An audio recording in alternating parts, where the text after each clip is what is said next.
Hello, Father Ed here. Hope in hard times. It's the 1st of March. Today is the feast of St David.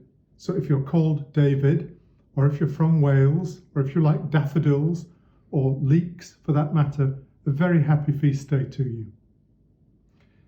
Shakespeare's play, The Tempest, is magical. Magical in its theme and magical in the drama that unfolds. Prospero, a sorcerer, is the deposed, exiled Duke of Milan, as Shakespeare would call him, and he's shipwrecked with his daughter Miranda on an enchanted island. There he encounters a kind of earth creature, some kind of, as we would say, troll, called Caliban, and a spirit called Ariel, who seems to come and go as she wills. They're both enslaved to Prospero. But what's interesting is Caliban, who is so earthy, undergoes some kind of spiritual enlightenment. His spiritual eyes are gradually opening, as Ariel, this ethereal creature, gradually becomes more and more aware of human concerns. We know about Caliban's enlightenment because he's talking to two of the comic characters.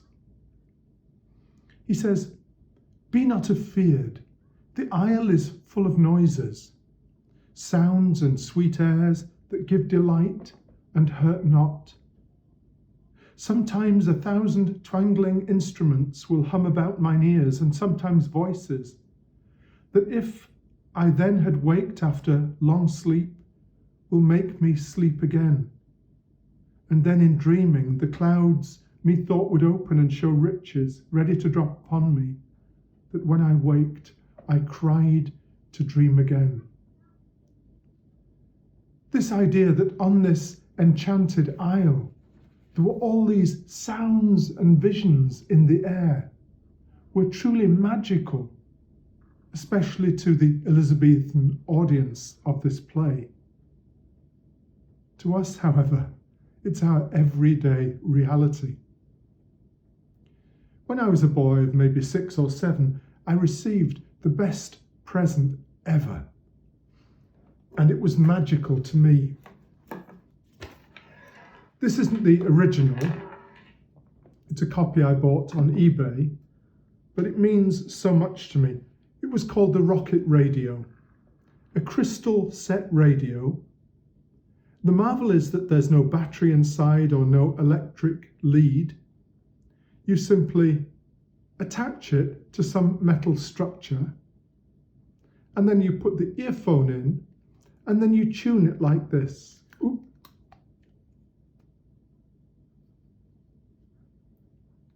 Hundreds of different versions of this, and I think it began in the 1920s or 30s, and you get radio stations.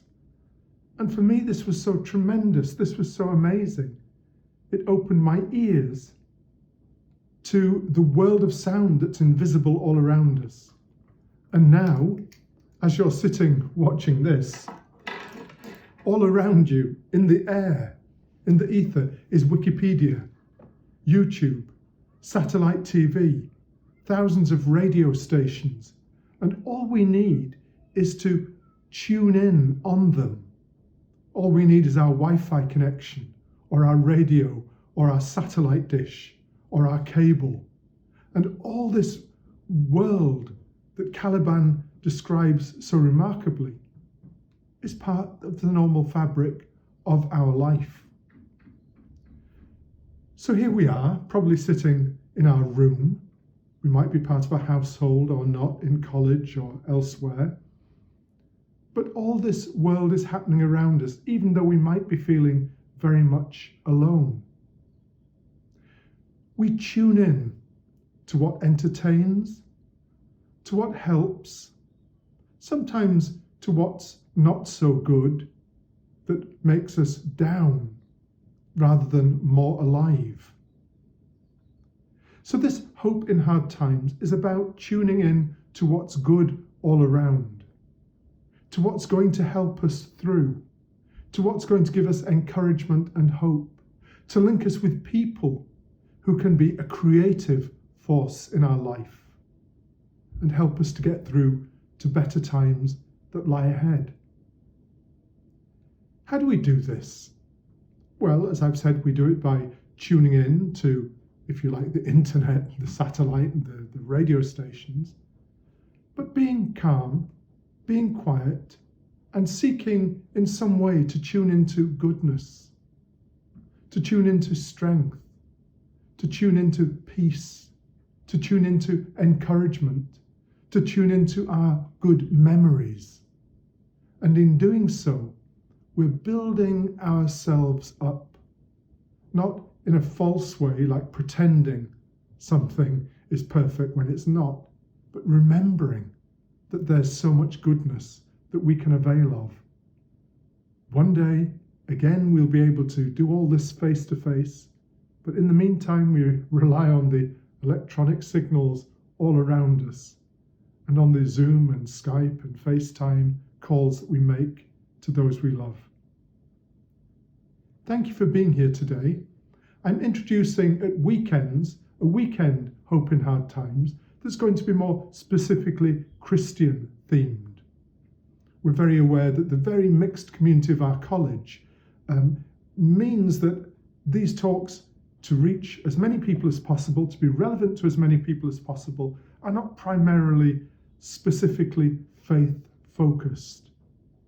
But the weekend talk will be, so join if you wish. Every weekend they'll be posted probably Friday, but to be available over the weekend. Look forward to seeing you again for Hope in Hard Times. Look at the Tempest online. See the film, read the script, whatever. It's a wonderful, magical play and will lighten your day.